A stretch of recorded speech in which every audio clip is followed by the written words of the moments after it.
सुनहरा अंडा और मादा कबूतर। जंगल में एक पेड़ पर एक मादा कबूतर रहा करती थी। उसने अपने घोंसले में अंडे दिए थे। सारे अंडे तो सफेद रंग के ही थे, पर उनमें एक सुनहरा अंडा था। यह देख मादा कबूतर पहले तो हैरान हुई, पर फिर उसने सोचा कि सुनहरा अंडा भी तो उसी के पेट से निकला है, इसीलिए उसने बाकी अंडों के साथ उसका भी ध्यान रखना शुरू किया। एक दिन तेज हवा चली और कबूतर का घोंसला गिर गया, जिस कारण मादा कबूतर के सारे अंडे टूट गए, सिवाय उस सुनहरे अंडे के। घोंसला देखकर मादा कबूतर बहुत दुखी हुई। हे भगवान, मैंने कितनी मुश्किल से अपना घोंसला बनाया था, जिसमें मेरे अजन्मे बच्चे थे। सब कुछ खत्म हो गया। इस निर्दयी तूफानी हवा को क्या आज ही चलनी थी? आ भी गई तो क्या मेरे ही अंडों को नष्ट करने आई थी? ऐसे आक्रोश में रोए जा रही थी। तभी उसकी नजर पड़ी उस सुनहरे अंडे पर। जिस अंडे को देखकर मैं घबरा गई थी, वही अंडा बच गया। कम से कम इसे तो संभाल कर रखूंगी। फिर मादा कबूतर उस सुनहरे अंडे के पास गई और उसे प्यार से सहलाकर उसका खूब ध्यान रखने लगी। समय बीता। उस अंडे से एक चिन्नु मिन्नु सा सुनहरा कबूतर निकला। मादा कबूतर ने उसे खूब लाड प्यार से पाला और बड़ा किया। उस नन्हे कबूतर का उड़ने का समय आ गया था, पर मादा कबूतर उसे कहीं जाने नहीं दिया करती थी। उसके लिए खाने का इंतजाम वह खुद ही किया करती थी। एक दिन मादा कबूतर की सेहत बिगड़ गई। उसे बुखार हुआ। उड़ने की भी ताकत नहीं थी उसमें।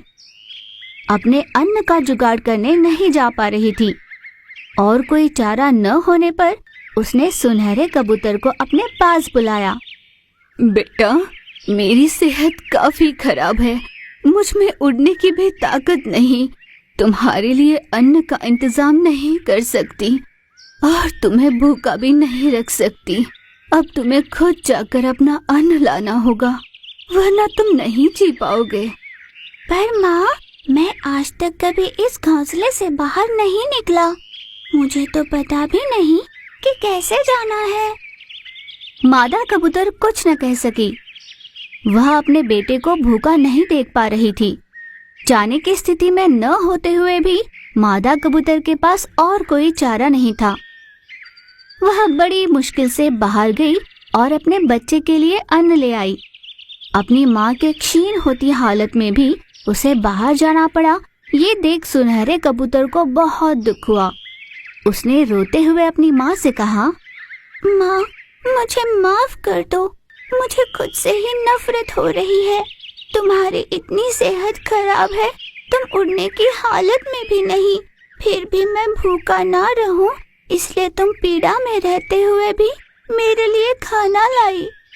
मैंने आपकी सेहत की सोची भी नहीं। आज अगर मैं कहीं नहीं जा पा रहा, किसी काम का नहीं रहा, तो इसका कारण आपका हद से ज्यादा लाड़ प्यार ही है माँ।